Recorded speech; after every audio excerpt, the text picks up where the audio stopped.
Hi ಎಲ್ರಿಗೂ ನಮಸ್ಕಾರ.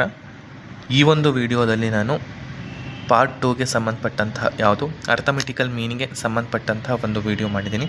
ಈ ಒಂದು ವಿಡಿಯೋದಲ್ಲಿ ನಾನು ಕಂಟಿನ್ಯೂಸ್ ಫ್ರೀಕ್ವೆನ್ಸಿ ಡಿಸ್ಟ್ರಿಬ್ಯೂಷನ್ಗೆ ಸಂಬಂಧಪಟ್ಟಂಥ ಪ್ರಾಬ್ಲಮ್ಸ್ಗಳನ್ನ ಸೆಂಡ್ ಮಾಡಿದ್ದೀನಿ. ಓಕೆ, ಪ್ರಾಬ್ಲಮ್ ಸ್ಟಾರ್ಟ್ ಮಾಡೋಣ. Calculating the arithmetical mean for the following data. First one, ಇವು ಕಂಟಿನ್ಯೂಸ್ ಫ್ರೀಕ್ವೆನ್ಸಿ ಅಂತ ನಾವು ಹೆಂಗೆ ಐಡೆಂಟಿಫೈ ಮಾಡಬೇಕಪ್ಪ ಅಂತಂದರೆ ಈ ಥರ ಕೊಟ್ಟಿರ್ತಾರೆ. 10 to 20, 20 to 30, ಇಲ್ಲಾಂದರೆ 80 to 100, 100 to 120 ಈ ಥರ ಹಿಂಗೆ ಕೊಟ್ಟಿದ್ರು ಅಂದರೆ ನಾವು ಇದನ್ನ ಕಂಟಿನ್ಯೂಸ್ ಫ್ರೀಕ್ವೆನ್ಸಿ ಅಂತ ಐಡೆಂಟಿಫೈ ಮಾಡ್ತೀವಿ. ಇದು ಎಫ್ನ ಟೋಟಲ್ ಮಾಡಿದಾಗ ನಮಗೆ ಎನ್ ಸಿಗುತ್ತೆ, ಅಲ್ಲಿಗೆ 80 ಆಗುತ್ತೆ. ಇದು ಅಷ್ಟನ್ನು ಟೋಟಲ್ ಮಾಡಿದಾಗ 80 ಆಗುತ್ತೆ. ಈಗ ನಾನು ಹೇಳಿದ್ದೆ ಕಂಟಿನ್ಯೂಸ್ ಫ್ರೀಕ್ವೆನ್ಸಿ ಕೊಟ್ಟಿದ್ರು ಅಂತ ಅಂದರೆ ನಾವು ಮಿಡ್ ಪಾಯಿಂಟ್ ಕಂಡುಹಿಡಿಯಬೇಕಾಗಿತ್ತು ಅಂತ. ಮಿಡ್ ಪಾಯಿಂಟ್ ಕಂಡುಹಿಡಿಬೇಕು ಅಂತ ಅಂದರೆ ಫಾರ್ಮುಲಾ ಇದೆ ನೋಡಿ, lower limit plus upper limit divide by 2 ಮಾಡಬೇಕು. Lower limit plus upper limit divide by 2 ಮಾಡಿದಾಗ ನಮಗೆ ಎಕ್ಸ್ ಸಿಗುತ್ತೆ. 80 ಪ್ಲಸ್ 100 ಡಿವೈಡ್ ಬೈ 2 ಮಾಡಿದಾಗ 90, 100 ಪ್ಲಸ್ 120 ಡಿವೈಡ್ ಬೈ 2 ಮಾಡಿದಾಗ 110, 120 ಪ್ಲಸ್ 140 ಡಿವೈಡ್ ಬೈ 2 ಮಾಡಿದಾಗ 130. ಈ ಥರ ವ್ಯಾಲ್ಯೂಸ್ಗಳು ಎರಡನ್ನೂ lower limit plus upper limit divide by 2 ಮಾಡಿದಾಗ ಎಕ್ಸ್ ಸಿಗುತ್ತೆ. ಈಗ D is equal to X minus A divide by C ಮಾಡಬೇಕು. ಡಿ ಸಿಗಬೇಕು ಅಂತ ಅಂದರೆ ಇದು ಸ್ಟೆಪ್ ಡಿವಿಯೇಷನ್ ಮೆಥಡ್ ಆಗಿರೋದ್ರಿಂದ X minus A divide by C ಮಾಡಬೇಕು. ಎಕ್ಸ್ ಅಂತ ಅಂದರೆ ಗೊತ್ತಿದೆ, 90, 110, 130. ಇದು ಎಕ್ಸ್ ಐಡೆಂಟಿಫೈ ಮಾಡಿದ್ದೀವಲ್ಲ ನಾವು, ಕಂಟಿನ್ಯೂಸಸ್ನಾಗ ಇದ್ದದನ್ನ ನಾರ್ಮಲೇಟಿವ್ ಫಾರ್ಮೇಟಿವ್ ಒಳಗೆ ನಾವು ಮಾಡ್ಕೊಂಡಿದ್ದೀವಿ. ಈಗ ಎ ಅಂತ ಅಂದರೆ ಯಾವುದಪ್ಪ ಅಂತಂದರೆ ಮಿಡ್ ಮೋಸ್ಟ್ ವ್ಯಾಲ್ಯೂ. ಇದರಲ್ಲಿ ಮಿಡ್ ಮೋಸ್ಟ್ ವ್ಯಾಲ್ಯೂ ಯಾವುದಿದೆ ಅದು ಎ. ಸಿ ಅಂತ ಅಂದರೆ ವಿಡ್ತ್. ಇದಕ್ಕೆ ಎಷ್ಟು ಡಿಫ್ರೆನ್ಸ್ ವಿಡ್ತ್ ಇದೆ, 20, 90ಗೂ 120ಗೂ ಎಷ್ಟು ಡಿಫ್ರೆನ್ಸ್ ಇದೆಯಲ್ಲ ಅದನ್ನು ನಾವು ಸಿ ಅಂತ ಹೇಳ್ತಾರೆ. ನಾನು ಹೇಳಿದೆ ಹಿಂದಿನ ಒಂದು ಪ್ರಾಬ್ಲಮ್ ಒಳಗೆ ನಾನು ತೋರಿಸ್ಕೊಟ್ಟಿದ್ದೆ ಸಿ ಅಂತ ಅಂದರೆ ಹಿಂಗೆ ಅಂತ. ಈಗ ಇಲ್ಲಾಂತಂದರೆ ನಾನು ಇನ್ನೊಂದು ಥರ ಹೇಳ್ಕೊಟ್ಟಿದ್ದೆ ಈಸಿಯೆಸ್ಟ್ ಮೆಥಡಾಗಿ. ಇದನ್ನು ಹಿಂಗೆ ಇಂಟು ಮಾಡಿ ಡಿವೈಡ್ ಬೈ ಸಿ ಮಾಡಿ ಅದನ್ನು ಇಷ್ಟೊಂದು ಫಾರ್ಮುಲಾ ಮಾಡಿ ಇದನ್ನೆಲ್ಲ ಮಾಡೋದಕ್ಕಿಂತ ಆರಾಮಾಗಿ ಡಿ ಸಿಗಬೇಕು ಅಂತಂದರೆ D is equal to X minus A ಸಿಗಬೇಕು ಅಂತಂದರೆ X is equal to A minus C ಸಿಗಬೇಕು ಅಂತಂದರೆ ಈಸಿಯೆಸ್ಟಾಗಿ ಮಿಡ್ ಮೋಸ್ಟ್ ವ್ಯಾಲ್ಯೂ ಯಾವುದಿರುತ್ತೋ ಅದಕ್ಕೆ 0 ಹಾಕ್ಬಿಡಿ. ನೆಕ್ಸ್ಟ್ ಅದ್ರ ಮೇಲೆ ಅಪ್ಪರ್ ವ್ಯಾಲ್ಯೂಸ್ಗಳಿಗೆ -1, -2, -3, -4 ಎಷ್ಟು ಬರ್ತವೋ ಅಷ್ಟು ವ್ಯಾಲ್ಯೂಸ್ಗಳನ್ನ ಹಾಕ್ಬಿಡಿ. ನೆಕ್ಸ್ಟ್ ಇಲ್ಲಿ ಅಷ್ಟೇ 1, 2, 3, 4, 5 ಈ ಥರ ಪಾಸಿಟಿವ್ ವ್ಯಾಲ್ಯೂಸ್ ಸೇಮ್ ಇರಬೇಕು. ಮಿಡಲ್ಲ ಮಾತ್ರ ಇದು ಮಿಡ್ ಮೋಸ್ಟ್ ವ್ಯಾಲ್ಯೂ ಸಿಗಬೇಕು. ಅದಕ್ಕೆ ಈಗ ಎಫ್ ಡಿ ಮಾಡಬೇಕು. ನೀವು ಹೆಂಗೆ ಮಾಡಿದರೂ ಈಸಿನೇ, ನಿಮ್ಗೆ ಯಾವುದು ಕಂಫರ್ಟಬಲ್ ಅನಿಸುತ್ತೋ ಅದೇ ಥರ ಮೆಥಡಲ್ಲಿ ಯೂಸ್ ಮಾಡಿ. ನಾನು ಇದೇ ಥರ ಹೇಳ್ಕೊಟ್ಟಿನಿ ಅಂತ ಏನು ಹಿಂಗೆ ಮಾಡಬೇಕು ಅಂತ ಏನಿಲ್ಲ. ನೆಕ್ಸ್ಟ್ ಈಗ ಎಫ್ ಡಿ ಕಂಡುಹಿಡಿಯೋಕ್ಕಾರೆ ಹೆಂಗಪ್ಪ ಅಂತಂದರೆ ಡಿ ಇಲ್ಲಿದೆ ನೋಡಿ, ಇದು ಡಿ. ಎಫ್ ಇಲ್ಲಿದೆ ನೋಡಿ, ಇದು ಎಫ್. ನಂಬರ್ ಆಫ್ ವರ್ಕರ್ಸ್ ಇದೆಲ್ಲ ಇದು ಎಫ್, ಇದು ಡಿ. ಇವೆರಡು ಇಂಟು ಮಾಡಿದಾಗ ಎಫ್ ಡಿ ಸಿಗುತ್ತೆ. ಇಂಟು ಮಾಡಿದಾಗ 8 2s 16, 22 1s 22, 26 0s 0, 14 into 1 14, 10 into 2 20 ಸಿಗ್ತಾ. ಈಗ positive values minus negative values. Positive values 20, 14 minus 22 minus 16 ಮಾಡಿದಾಗ -4 ಬರುತ್ತೆ. ಸಿಗ್ಮಾ ಎಫ್ ಡಿ ಎಷ್ಟು ಬರುತ್ತೆ, -4 ಬರುತ್ತೆ. ಈಗ ಎಫ್ ಎಕ್ಸ್ ಮೀನ್ಸ್ ಇದು ನಿಮಗೇನು ಕಂಡುಹಿಡಿಯೋಂಥ ನೆಸೆಸಿಟಿ ಇಲ್ಲ. ನಾನು ಇದೇ ಒಂದು ಪ್ರಾಬ್ಲಮ್ ಒಳಗೆ 2 ಫಾರ್ಮುಲಾ ಯೂಸ್ ಮಾಡಿ ಹೆಂಗೆ ಮಾಡೋದು ಅಂತ ನಾನು ತೋರಿಸ್ಕೊಟ್ಟಿದ್ದೀನಿ. ಎಫ್ ಎಕ್ಸ್ ಅಂತ ಅಂದರೆ ಎಫ್ ಇಲ್ಲಿದೆ, ಎಕ್ಸ್ ಇಲ್ಲಿದೆ. ಇವೆರಡನ್ನೂ ಇಂಟು ಮಾಡಿದಾಗ ಎಫ್ ಎಕ್ಸ್ ಸಿಗುತ್ತೆ. ನೋಡಿ ತೋರಿಸ್ಕೊಡ್ತೀನಿ. 8 ಇಂಟು 19 120 ಬಂತಾ, 720 ಬಂತಾ. ಇದೇ ಥರನೇ ಇವೆರಡನ್ನೂ ಇಂಟು ಮಾಡಿದರೆ ಎಫ್ ಎಕ್ಸ್ ಸಿಗುತ್ತೆ. ಅಷ್ಟನ್ನು ಟೋಟಲ್ ಮಾಡಿದಾಗ ಸಿಗ್ಮಾ ಎಫ್ ಎಕ್ಸ್ ಸಿಗುತ್ತೆ. ಅಷ್ಟು ಟೋಟಲ್ ಮಾಡಿದಾಗ ಓಕೆನಾ. ನೋಡಿ ಫಸ್ಟ್ ನಾನು ಡೈರೆಕ್ಟ್ ಮೆಥಡಿನ ಫಾರ್ಮುಲಾಕ್ಕೆ ಮಾಡ್ತಿದ್ದೀನಿ. Sigma F X divided by N ಅಂತಂದರೆ ಎಫ್ ಎಕ್ಸ್ ಎಷ್ಟು ಬಂದಿದೆ, 10320 ಬಂದಿದೆ. ಡಿವೈಡೆಡ್ ಬೈ 80 ಅಂತಂದರೆ ಎನ್ ಇಲ್ಲಿದೆ ನೋಡಿ 80, ಅದಕ್ಕೆ 80 ಬಂದಿದೆ. ಟೋಟಲ್ ಇದನ್ನ 10320 ಡಿವೈಡೆಡ್ ಬೈ 80 ಮಾಡಿದಾಗ 129 ಬಂತು. ಇದೇ ಥರನೇ ಸ್ಟೆಪ್ ಡಿವಿಯೇಷನ್ ಇನ್ ಫಾರ್ಮುಲಾ ಹಾಕಿ ಮಾಡೋಣ. ಸ್ಟೆಪ್ ಡಿವಿಯೇಷನ್ ಅಂತಂದರೆ A is equal to 130. Next ನೋಡಿ, ಈಗ ಸ್ಟೆಪ್ ಡಿವಿಯೇಷನ್ ಮೆಥಡ್ ಒಳಗೆ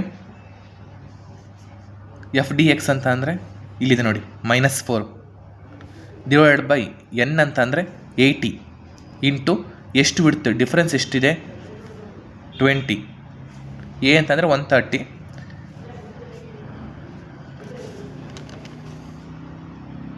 4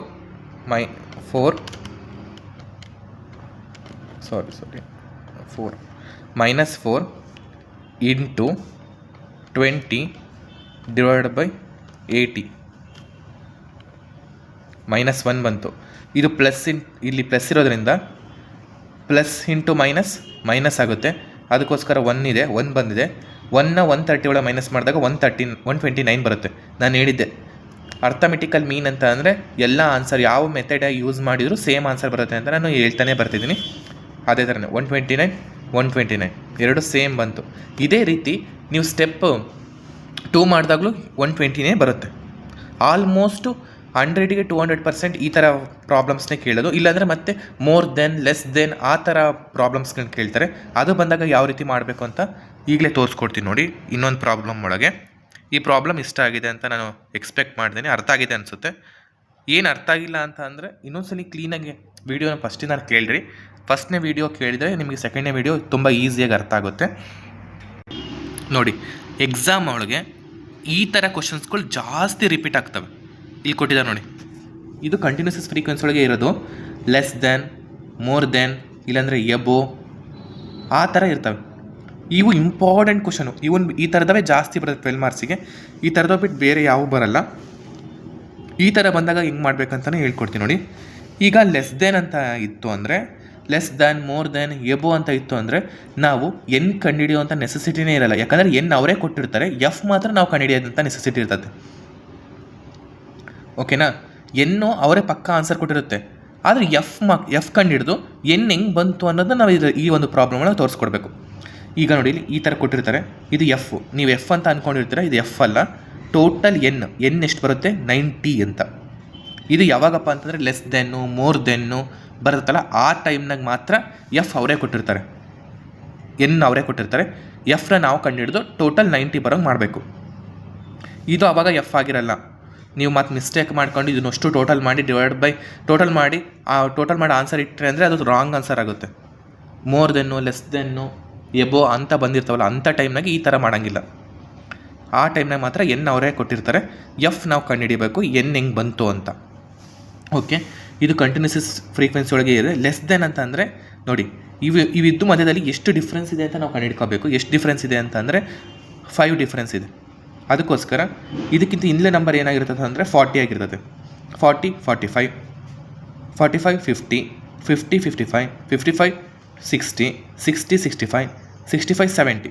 ಇಲ್ಲಿ ಬರೆದಿದೆ ನೋಡಿ, CI ಕ್ಲಾಸ್ ಇಂಟರ್ವಲ್ಸ್ 40 45, 45 50. ಅದೇ ಮೋರ್ ದೆನ್ ಇತ್ತು ಅಂತಂದರೆ ಮೋರ್ ದೆನ್ ಹೆಂಗೆ ಬಂತು ಅಂತ ನೆಕ್ಸ್ಟ್ ಪ್ರಾಬ್ಲಮಲ್ಲಿ ತೋರಿಸ್ಕೊಡ್ತೀನಿ. ನೆಕ್ಸ್ಟ್ ಮೋರ್ ದೆನ್ ಬಂದರೆ ಹೆಂಗೆ ಅಂತ. ಈಗ ಬರೀ ಲೆಸ್ ದೆನ್ ಬಂದರೆ ಹೆಂಗೆ ಅಂತ ನೋಡೋಣ. ಆ್ಯಸ್ ಇಟ್ ಈಸ್ ನಿಮಗೆ CF ಏನು ಅಂತ ಗೊತ್ತು, CI ಏನು ಅಂತ ಗೊತ್ತು. ಕ್ಲಾಸ್ ಇಂಟರ್ವಲ್ ಅಂದರೆ ಹೆಂಗೆ ಮಾಡೋದು ಅಂತ ಗೊತ್ತಾಯ್ತು. ಲೆಸ್ ದೆನ್ ಅಂತ ಕೊಟ್ಟಿದ್ರೆ ಎಷ್ಟು ಡಿಫ್ರೆನ್ಸ್ ಇರ್ತದೆ ಅಷ್ಟು. ಈಗ 10 ಡಿಫ್ರೆನ್ಸ್ ಇತ್ತು ಅಂದರೆ 40 50, 50 60, 60 70 ಹಂಗಾಗ್ತಿತ್ತು. ಈಗ 5 ಡಿಫ್ರೆನ್ಸ್ ಇರೋದ್ರಿಂದ 40 45, 45 to 50, 50 to 55 ಈ ಥರ ಆಗೈತೆ. ನೆಕ್ಸ್ಟು ನಾನು ಹೇಳಿದ್ದೆ ಲೆಸ್ ದೆನ್ ಮೋರ್ ದೆನ್ ಬಂತು ಅಂದರೆ ಎನ್ ಅವರೇ ಕೊಟ್ಟಿರ್ತಾರೆ. ಎಫ್ ಕಂಡುಹಿಡಿಬೇಕು ಅಂತ. ಹೆಂಗೆ ಬಂತಪ್ಪ ಅಂದರೆ 90 ಬರಬೇಕು. ನಮಗೆ ಟೋಟಲಾಗಿ ಎನ್ ಎಷ್ಟು ಬರಬೇಕು 90 ಬರಬೇಕು. ಹೆಂಗೆ ಬಂತು ಅಂದರೆ ನೋಡಿ, ಎಫ್ ಇಲ್ಲಿದೆ 6, ಫಸ್ಟಿಗೆ 6 ಬರ್ಕೋಬೇಕು. 6 ಬರ್ಕೊಂಡ್ವಿ. 20 - 6 ಮಾಡಿದಾಗ 14 ಬರುತ್ತೆ. 40 - 20 ಮಾಡಿದಾಗ 20 ಬರುತ್ತೆ. 65 - 10 ಮಾಡಿದಾಗ 25 ಬರುತ್ತೆ. 80 - 65 ಬಂದಾಗ 15 ಬರುತ್ತೆ. 90 - 80 ಮಾಡಿದಾಗ 10 ಬರುತ್ತೆ. ಈಗ 6 14 20 25 15 10 ಅಷ್ಟು ಟೋಟಲ್ ಮಾಡಿದಾಗ 90 ಬರುತ್ತೆ. ಇದು ಎನ್ನು. ಓಕೆನಾ? ಹೆಂಗೆ ಅಂತ ನನಗೆ ಗೊತ್ತಾಯ್ತಾ? ಈ ಬಂದಿರೋ ವ್ಯಾಲ್ಯೂಸ್ ಇಲ್ಲಿ ತಳಗಳು ವ್ಯಾಲ್ಯೂವಿಂದ ಮೇಗ್ಲು ವ್ಯಾಲ್ಯೂನ ಮೈನಸ್ ಮಾಡ್ಕೊಳ್ತಾ ಬರಬೇಕು. ಆದರೆ ಫಸ್ಟ್ನೇ ವ್ಯಾಲ್ಯೂ ಮಾತ್ರ ಮೈನಸ್ ಮಾಡೋಂಗಿಲ್ಲ, ಯಾಕಂದರೆ ಲೆಸ್ ದೆನ್ ಆಗಿರೋದ್ರಿಂದ. ಮೋರ್ ದೆನ್ ಆಗಿದ್ದರೆ ಹಿಂಗೆ ರಿವರ್ಸ್ ಆರ್ಡರಿಂದ ಹೋಗುತ್ತೆ. ರಿವರ್ಸ್ ಆರ್ಡರಿಂದ ತಳಗಳಿಂದ ಮೈನಸ್ ಮಾಡ್ಕೊಳ್ತಾ ಹೋಗಬೇಕು. ಓಕೆನಾ? ಅಂಡರ್ಸ್ಟುಡ್? ಓಕೆ. ಈಗ ಕಂಟಿನ್ಯೂಸಸ್ ಆಗಿತ್ತು ಅಂದರೆ ನಾವು ಎಕ್ಸ್ ಕಂಡುಹಿಡಿಬೇಕು ಅಂತ ನಾನು ಹೇಳೇ ಕೊಟ್ಟಿದ್ದೆ ಫಸ್ಟ್ನೇ. ಈಗ ಒಂದು ನೆಕ್ಸ್ಟ್ ಹಿಂದೆ ಮಾಡಿರೋ ಒಂದು ವೀಡಿಯೋದಲ್ಲೂ ಹಿಂದೆ ಮಾಡಿರೋಂಥ ಒಂದು ಪ್ರಾಬ್ಲಮ್ ಒಳಗೂ ನಾನು ನೋಡಿದ್ವಿ ಹೆಂಗೆ ಮಾಡಬೇಕು. ಎಕ್ಸ್ ಅಂತ ಅಂದರೆ ಎಕ್ಸ್ ಕಂಡುಹಿಡಬೇಕಂದ್ರೆ lower limit plus upper limit divide by 2 ಮಾಡಿದಾಗ ನಮಗೆ ಎಕ್ಸ್ ಸಿಗುತ್ತೆ. 40 + 45 divide by 2 4.25, 45 + 50 divide by 2 47.25, 50 + 55 divide by 2 52.5. ಈ ಥರ ಮಾಡ್ಕೊತ ಹೋಗ್ಬೋದು. ಈ ಥರ ಮಾಡ್ಕೊತ ಹೋದಾಗ ಈ ಥರ ವ್ಯಾಲ್ಯೂ ಸಿಗುತ್ತೆ ಎಕ್ಸು. ನೀವಿಲ್ಲ ಅಂತಂದರೆ ಇನ್ನೂ ಈಸಿಯಾಗಿ ಮಾಡ್ಬೋದು ಅಂತಂದರೆ ಇನ್ನೂ ಈ ಥರ ಮಾಡ್ಬೋದು ನೋಡಿ. ಈಗ ಇಲ್ಲಿ ತೋರಿಸಿದ್ದೀನಿ 40 ಫಸ್ಟು 40 + 45 ಡಿವೈಡೆಡ್ ಬೈ 2 ಅಂತಂದರೆ 42.5 ಬಂತಾ. ಈಗ ಎಷ್ಟು ಡಿಫರೆನ್ಸ್ ಐತಿ, ಇದು ಮಧ್ಯದಲ್ಲಿ ಎಷ್ಟು ಡಿಫರೆನ್ಸ್ ಐತೆ? 5. ಅವಾಗ ಏನು ಮಾಡ್ಕಂದ್ರೆ +5 ಮಾಡಿದರೆ ಅಂತಂದರೆ ನೋಡಿ 172.5 ಈಕ್ವಲ್ಸ್ ಹೊಡಿಬೇಕು. 52.5 ಬಂತಾ, ಮತ್ತೆ ಈಕ್ವಲ್ಸ್ 57.5, ಮತ್ತೆ ಈಕ್ವಲ್ಸ್ 62.5, ಮತ್ತೆ ಈಕ್ವಲ್ಸ್ 67.5. ಈ ಥರ ಡಿಫ್ರೆನ್ಸು ಕಾಮನ್ ಡಿಫ್ರೆನ್ಸ್ ಇತ್ತು ಅಂದರೆ ಆರಾಮಾಗಿ ಈ ಥರ ಮಾಡ್ಬೋದು. ಟೋಟಲ್ ಮಾಡಿ ಡಿವೈಡ್ ಬೈ ಆ್ಯಡ್ ಮಾಡೋದಕ್ಕಿಂತ ಈಗ ಒಂದು ವ್ಯಾಲ್ಯೂ ಒಂದ್ಸಲಿ ಕಂಡುಹಿಡ್ಕೊಂಡು ಆಮೇಲೆ ಪ್ಲಸ್ ಅದು ಎಷ್ಟು ವ್ಯಾಲ್ಯೂ ಇರುತ್ತೆ ಅಂತ ಮಾಡ್ಕೊಂಡು ಈಕ್ವಲ್ಸ್ ಕೊಡ್ಕೊತ ಹೋದರೆ ಅದೆಷ್ಟು ವ್ಯಾಲ್ಯೂ ಇದ್ದರೂ ಬರ್ತಾ ಹೋಗುತ್ತೆ. ಓಕೆನಾ? ಈಗ ಡಿ ಕಂಡಿಬೇಕು. ಡಿ ಹೆಂಗಪ್ಪ ಕಂಡುಹಿಡಿಯೋದು ಅಂತ. ಓಕೆ, ಈಗ ನಾನು ಡಿ ಕಂಡುಹಿಡಿಯೋದು ಹೆಂಗೆ ಅಂತಲೂ ಹೇಳ್ಕೊಟ್ಟಿದ್ದೆ ಇನ್ನೊಂದ್ಸಲಿ ಪ್ರಾಬ್ಲಮ್ ಒಳಗೆ. ಹೆಂಗೆ ಅಂದರೆ ಮಿಡ್ ಮೋಸ್ಟ್ ವ್ಯಾಲ್ಯೂ ಯಾವುದಿರುತ್ತೋ ಆ ವ್ಯಾಲ್ಯೂನ 0 ಹಾಕ್ರಿ ಅಂತ. ಇಲ್ಲಿ ನೋಡಿ ಮಿಡ್ ಮೋಸ್ಟ್ ವ್ಯಾಲ್ಯೂ ಅಂತಂದರೆ ಇಲ್ಲಿ 2 ಇದೆ, ಇಲ್ಲಿ 3 ಇದೆ. ಹೆಂಗಪ್ಪ ಅಂತಂದರೆ ಹೆಂಗೆ ಬಂತು ಅಂತ ಹೇಳ್ತೀನಿ ನೋಡಿ. ಈಗ ಟೋಟಲ್ ವ್ಯಾಲ್ಯೂ ಎಷ್ಟಿದೆ? ಟೋಟಲ್ ವ್ಯಾಲ್ಯೂಸ್ ಎಷ್ಟಿದೆ? 1 2 3 4 5 6 ಇದೆ. 6 ಅಂತಂದರೆ ಮಿಡ್ ಮೋಸ್ಟ್ ವ್ಯಾಲ್ಯೂ ಯಾವ್ದು ಬರ್ತದೆ? ಇವೆರಡು ವ್ಯಾಲ್ಯೂ ಬರ್ತವೆ. ಮಿಡ್ ಮೋಸ್ಟ್ ವ್ಯಾಲ್ಯೂ 1 ಮತ್ತು 2 ಇವೆರಡು ಬರ್ತವೆ. ಇದ್ರಾಗ ಯಾವುದು ಪರ್ಫೆಕ್ಟ್ ಮಿಡ್ ಮೋಸ್ಟ್ ವ್ಯಾಲ್ಯೂ ಸಿಗೋಲ್ಲ. ಯಾಕಂದರೆ ಈ ಕಡೆಗೆ 2 ಇದ್ದಾವೆ, ಈ ಕಡೆಗೂ 2 ಇದ್ದಾವೆ. ಮಿಡಲಲ್ಲಿ 5 ಇದ್ದಿದ್ದರೆ ಈ ಕಡೆ 2 ಮಿಡಲ್ಲಾಗ 1 ಸಿಗ್ತಿತ್ತು. ಆದರೆ ಇಲ್ಲಿ 6 ಇರೋದ್ರಿಂದ 2 ಸಿಗ್ತದವೆ. ಅದಕ್ಕೆ ಏನು ಮಾಡೋಕ್ಕಪ್ಪ ಅಂತಂದರೆ ನಾವು ಮೇಗ್ಲು ವ್ಯಾಲ್ಯೂ ತೊಗೊಳ್ತೀವಿ. ಮೇಗ್ಲು ವ್ಯಾಲ್ಯೂ ಯಾಕೆ ತಗೊಳ್ತೀವಪ್ಪ ಅಂದರೆ ನಮಗೆ ನೆಗೆಟಿವ್ ವ್ಯಾಲ್ಯೂಸ್ ಕಮ್ಮಿ ಆಗಲಿ ಅನ್ನೋಕ್ಕೋಸ್ಕರ, ಪಾಸಿಟಿವ್ ವ್ಯಾಲ್ಯೂಸ್ ಜಾಸ್ತಿ ಸಿಗಲಿ, ನೆಗೆಟಿವ್ ವ್ಯಾಲ್ಯೂಸ್ ಕಮ್ಮಿ ಸಿಗಲಿ ಅನ್ನೋಕ್ಕೋಸ್ಕರ ನಾನು ಎಲ್ಲರೂ ಮಿಡಲ್ಲಾಗೆ 2 ವ್ಯಾಲ್ಯೂ ಸಿಕ್ವು ಅಂದರೆ, ಈ ಥರ ಹಿಂಗೆ 2 ವ್ಯಾಲ್ಯೂ ಸಿಕ್ವು ಅಂದರೆ ಮಿಡಲ್ ಮೋಸ್ಟ್ ವ್ಯಾಲ್ಯೂ, ಆವಾಗ ನಾನು ಮೇಗ್ಲು ವ್ಯಾಲ್ಯೂಗೆ 0 ಅಪ್ಲೋಡ್ ಮಾಡ್ತೀನಿ. ನೆಕ್ಸ್ಟ್ ಇನ್ನೊಂದಕ್ಕೆಲ್ಲ ನೆಗೆಟಿವ್ ವ್ಯಾಲ್ಯೂಸ್ ಕಮ್ಮಿ ಆಗಲಿ ಅನ್ನೋಕ್ಕೋಸ್ಕರ. ಅದೇ ಒಂದು ಇಂಟೆನ್ಷನ್. ನೆಗೆಟಿವ್ ವ್ಯಾಲ್ಯೂಸ್ ಕಮ್ಮಿ ಆದಷ್ಟು ನಮಗೆ ಪ್ರಾಬ್ಲಮ್ ಒಳಗೆ ಈಸಿ ಆಗುತ್ತೆ ಅನ್ನೋಕ್ಕೋಸ್ಕರ ಅಷ್ಟೇ. ಇದಕ್ಕೆ 0 ಹಾಕಿದ್ದೀನಿ. -1 -2 1 2 3 ಇದನ್ನು. ಈಗ ಎಫ್ ಡಿ ಅಂತ ಅಂದರೆ ಎಫ್ ಇಲ್ಲಿದೆ, ಎಫ್ ಡಿ ಇವೆರಡು ಇಂಟು ಮಾಡಿದಾಗ ಈ ಎಫ್ ಡಿ ಸಿಗುತ್ತೆ. ಪ್ಲಸ್ ಈಗ ಯಾವುದು ಪಾಸಿಟಿವ್ ವ್ಯಾಲ್ಯೂಗೆ ಮೈನಸ್ ಯಾವ ವ್ಯಾಲ್ಯೂಸ್ ಇರ್ತಾವಲ್ಲ, ಇಲ್ಲಿ ಮೈನಸ್ ವ್ಯಾಲ್ಯೂಸ್ ಇರ್ತಾವಲ್ಲ, ಇಂಟು ಮೈನಸ್ ವ್ಯಾಲ್ಯೂವಿಂದ ಇಂಟು ಮಾಡಿರ್ತೀವಲ್ಲ, ಈ ಪಾಸಿಟಿವ್ ವ್ಯಾಲ್ಯೂಸ್ನ ಆ್ಯಡ್ ಮಾಡಿ ಮೈನಸ್ ವ್ಯಾಲ್ಯೂಸ್ಗಳನ್ನ ಕಳಿಬೇಕು. ಕಳೆದಾಗ ಎಫ್ ಡಿ ಎಕ್ಸ್ ಎಷ್ಟು ಬಂತು? 59 ಬಂತು. ಮತ್ತು ಅಷ್ಟು ಟೋಟಲ್ ಮಾಡಿಗಿಡೀರಾ, ಟೋಟಲ್ ಮಾಡಬಾರ್ದು. ಮೈನಸ್ ಪಾಸಿಟಿವ್ ವ್ಯಾಲ್ಯೂಸ್ನೊಳಗೆ ಮೈನಸ್ ವ್ಯಾಲ್ಯೂಸ್ನ ಮೈನಸ್ ಮಾಡಿದಾಗ ಪಾಸಿಟಿವ್ ವ್ಯಾಲ್ಯೂಸ್ನಾಗೆ ಈ ನೆಗೆಟಿವ್ ವ್ಯಾಲ್ಯೂಸ್ನ ಮೈನಸ್ ಮಾಡಬೇಕು. ನೆಗೆಟಿವ್ ವ್ಯಾಲ್ಯೂಸ್ನ ಮೈನಸ್ ಮಾಡಿದಾಗ ಎಫ್ ಡಿ ಎಕ್ಸ್ ಸಿಗುತ್ತೆ. Next formula, step deviation in formula ಹಾಕಿದ್ದೀನಿ ಇಲ್ಲಿ. ಸೇಮ್ ನಿಮಗೆಲ್ಲ ಫಾರ್ಮುಲಾ ಗೊತ್ತಿತ್ತು. ಅದೇ ಥರ ಎ ಅಂತಂದರೆ 52.5 ಅಂತಂದರೆ ಇಲ್ಲಿದೆ ನೋಡಿ, ಯಾವುದು 0 ಮಿಡ್ ಮೋಸ್ಟ್ ವ್ಯಾಲ್ಯೂ ಯಾವ ತಗೊಂಡಿದ್ದೀವ ಅದೇ A. 52.5 plus F D X ಎಷ್ಟು ಬಂತು ಅಂದರೆ 59 ಬಂತು. 59 ಡಿವೈಡ್ ಬೈ ಎನ್ ಅಂತಂದರೆ 90. ನಾನೇನು ಹೇಳಿದ್ದೆ, N 90 into 5. 59 into 5 divide by 90 ಮಾಡಿದಾಗ ಎಷ್ಟು ಬರುತ್ತೆ? 32.577 ಬರುತ್ತೆ. 3.277 ಬರುತ್ತೆ. ಇದೇ 52.5 ಪ್ಲಸ್ 3.277 ಮಾಡಿದಾಗ 55.72 kgs ಬರುತ್ತೆ. ಆನ್ಸರ್ ಇರೋದ್ರಿಂದ 55.78 kgs ಬರುತ್ತೆ. ಇದನ್ನೇ ನೀವು ಎಫ್ ಎಕ್ಸ್ ಮಾಡಿ, ಇದೇ ಒಂದು ಕ್ವಶನಿಗೆ ಎಫ್ ಎಕ್ಸ್ ಮಾಡಿದ್ರೂ ಸೇಮ್ ಆನ್ಸರೇ ಬರುತ್ತೆ. ಓಕೆನಾ? ಎಫ್ ಎಕ್ಸ್ ಮಾಡಿದ್ರು, ಸ್ಟೆಪ್ 1 ಮಾಡಿದ್ರು, ಡೈರೆಕ್ಟ್ ಮೆಥಡ್ ಮಾಡಿದ್ರು ಓಕೆ, ಅಸ್ಯೂಮ್ಡ್ ಮೆಥಡ್ ಮಾಡಿದ್ರು ಓಕೆ, ಯಾವ ಮೆಥಡ್ ಮಾಡಿದ್ರು ನೀವು ಒಂದ್ಸಲಿ ಕನ್ಫರ್ಮೇಷನ್ಗೋಸ್ಕರ ಇನ್ನೊಂದು ಮೆಥಡ್ ಮಾಡೋದು ಬೆಟರ್. ಯಾಕಂದರೆ ಎರಡು ಆನ್ಸರ್ ಸೇಮಾಗಿ ಬಂತು ಅಂದರೆ ಇದು ಪರ್ಫೆಕ್ಟಾಗಿ ನೀವು ಮಾಡಿರೋದು ಕರೆಕ್ಟ್ ಐತೆ ಅಂತ ತಿಳ್ಕೊಬೋದು. ಓಕೆನಾ? ಇದು 100-200% ಇದೇ ಥರನೇ ಪ್ರಾಬ್ಲಮ್ಸ್ ಬರೋದು. ಯಾಕಂತಂದರೆ ಅವರು ಲೆಸ್ ದೆನ್ನು ಮೋರ್ ದೆನ್ನೇ ಕೇಳೋದು ಜಾಸ್ತಿ. ಇಲ್ಲಿ ನೋಡಿ, ಮೋರ್ ದೆನ್ನಿಂದು ಪ್ರಾಬ್ಲಮ್ ಅದೇ ಥರದೇ ಒಂದು ಪ್ರಾಬ್ಲಮ್ ಇದೆ. ಮೋರ್ ದೆನ್ ಅಂತಂದರೆ ಈಗ ಲೆಸ್ ದೆನ್ ಅಂತಂದರೆ ಇದಕ್ಕಿಂತ ಇನ್ನೂ ನಂಬರ್ ತಗೊಂತಿದ್ವಿ. ಈಗ ಮೋರ್ ದೆನ್ ಅಂತಂದರೆ ಇಲ್ಲಿ ಜಾಸ್ತಿ ಬರೋಕು. ನಾನು ಹೇಳಿದ್ದೆ ಅವರೇ ಏನಪ್ಪ ಅಂತಂದರೆ ಎನ್ ಕೊಟ್ಟಿರ್ತಾರೆ. ಎನ್ ಎಷ್ಟು ಅಂದರೆ 85. ಮೋರ್ ದೆನ್ ಅಂತಂದರೆ ಇಲ್ಲಿಂದ ಮೈನಸ್ ಮಾಡ್ಕೊಂತ ಹೋಗ್ಬೇಕು ಅಂತ ನಾನು ಹೇಳಿದ್ದೆ. ಲೆಸ್ ದೆನ್ ಅಂತಂದರೆ ಇಲ್ಲಿಂದ ಮೈನಸ್, ಈ ಥರ ರಿವರ್ಸ್ ಆರ್ಡಲ್ಲಿ ಇದು ರಿವರ್ಸು, ತಳಗಳಿಂದ ಮೈನಸ್ ಮಾಡ್ಕೊತ ಹೋಗ್ಬೇಕು. ಲೆಸ್ ದೆನ್ ಅಂದರೆ ಮೇಲಿಂದ ಮೈನಸ್ ಮಾಡ್ಕೊತ ಬರಬೇಕು. ಈಗ ಜಸ್ಟ್ ನೋಡಿದ್ವಿ. ಈ ಥರ ಪ್ರಾಬ್ಲಮೇ 100-200% ಕೇಳೋದು. ಯಾಕಂದರೆ ಇದ್ರ ಮೇಲೆ ನಾವು ಕಾನ್ಸಂಟ್ರೇಷನ್ ಮಾಡಬೇಕು, ಇದೇ ಒಂದು ಪ್ರಾಬ್ಲಮ್ಸ್ಗಳ ಮೇಲೆ. ಈಗ ನೆಕ್ಸ್ಟು ಮೋರ್ ದೆನ್ ಆಗಿರೋದ್ರಿಂದ 1000, 1200, 1200 to 1400, 1400 to 1600, ಇದೇ ಥರ 200 ಅಷ್ಟು ಡಿಫ್ರೆನ್ಸ್ ಇದೆ. ಇದೇ ಥರ ಮಾಡಿದ್ದೀವಿ. ಇಲ್ಲಿ ಮೋರ್ ದೆನ್ 220, 2200 ಇದೆನಾ, ಮೋರ್ ದೆನ್ ಅಂದರೆ 2400. ಇಲ್ಲಿ ಒಂದು ವ್ಯಾಲ್ಯೂ ಜಾಸ್ತಿ ಆಗುತ್ತೆ 200. ಅದು ಇದೇ ಇಲ್ಲಿ ಪ್ರಾಬ್ಲಮ್ ನೋಡಿ. ಇಲ್ಲಿ ಫಸ್ಟಿಗೆ 40 ಲೆಸ್ ದೆನ್ ಆಗಿರೋದ್ರಿಂದ 40 ತೊಗೊಂಡ್ವಿ, ಇಲ್ಲಿ ಆ್ಯಡ್ ಮಾಡ್ಕೊಂಡ್ವಿ. ಎಷ್ಟು ಡಿಫ್ರೆನ್ಸ್ ಇದೆನೋ 40 ಮಾಡಿದ್ವಿ. ಇಲ್ಲಿ ಮೋರ್ ದೆನ್ ಆಗಿರೋದ್ರಿಂದ ಇಲ್ಲಿ ಆ್ಯಡ್ ಆಗಿದೆ. ಓಕೆನಾ? ಇವೆರಡು ಮಧ್ಯದಲ್ಲಿ 200 ಡಿಫ್ರೆನ್ಸ್ ಆಗಿರೋದ್ರಿಂದ 200 ಜಾಸ್ತಿ ಮಾಡ್ಕೊಂತ ಹೋಗ್ಬೇಕು. ಅವಾಗ ಈ ಥರ ಬರುತ್ತೆ. ನೆಕ್ಸ್ಟು ಮೋರ್ ದೆನ್ ಆಗಿರೋದ್ರಿಂದ ತಳಗಳಿಂದ ಮೈನಸ್ ಮಾಡ್ಕೊಂತ ಹೋಗ್ಬೇಕು. 6 ಆ್ಯಸ್ ಇಟ್ ಈಸ್ 6, 16 - 6 10, 36 - 16 20. ಇದೇ ಥರನೇ ಮೈನಸ್ ಮಾಡ್ಕೊಂತ ಹೋಗ್ಬೇಕು. 36 ಮೈನಸ್ ಆ ಥರ ಮಾಡ್ಕೊಂತ ಹೋಗ್ಬೇಕು. ಇದೇ ಥರ ಮಾಡ್ಕೊತ ಹೋದಾಗ 5, 8, 14, 22, 20, 10, 6. n = 85 ಬಂತು. ಗೊತ್ತಾಯ್ತಾ? 85 ಬಂತು. ನಾವು ಹೇಳಿದ್ನಲ್ಲ, ಲೆಸ್ ದೆನ್ನು ಮೋರ್ ದೆನ್ನು ಅಂತ ಕೊಟ್ಟಿದ್ರೆ ಎನ್ ಅವರೇ ಕೊಟ್ಟಿರ್ತಾರೆ. ಅದು ಹೆಂಗೆ ಬಂತು ಅಂತ ಕಂಡುಹಿಡ್ಕೋಬೇಕಷ್ಟೇ. ಆ್ಯಸ್ ಇಟ್ ಈಸ್ ನಿಮಗೆ ಗೊತ್ತು ಎಕ್ಸ್ ಹೆಂಗೆ ಕಂಡುಹಿಡಿಬೇಕು ಅಂತ. Lower limit plus upper limit divide by 2 ಮಾಡಿದಾಗ 1000 + 1200 ಡಿವೈಡ್ ಬೈ 2 ಮಾಡಿದಾಗ 1100 ಬರುತ್ತೆ. ಇದೇ ಥರನೇ ಮಾಡಬೇಕು. ನೆಕ್ಸ್ಟ್ ಮಿಡ್ ಮೋಸ್ಟ್ ವ್ಯಾಲ್ಯೂ ಯಾವುದಿದೆ ಅಂತಂದರೆ 1700 ಇದೆ ಮಿಡ್ ಮೋಸ್ಟ್ ವ್ಯಾಲ್ಯೂ. ಈ ಕಡೆ 3 ಇದೆ, ಈ ಕಡೆ 3 ಇದೆ.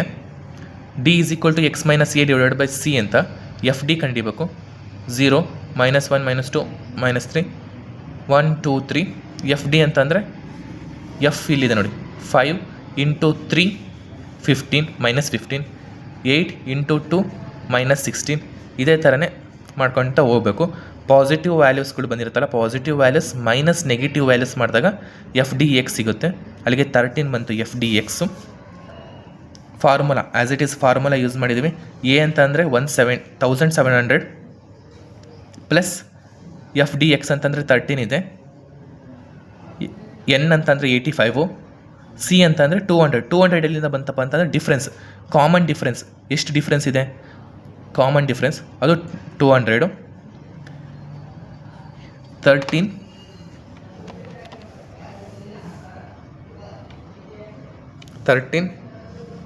× 200 ಡಿವೈಡೆಡ್ ಬೈ 85 ಎಷ್ಟು ಬಂತು?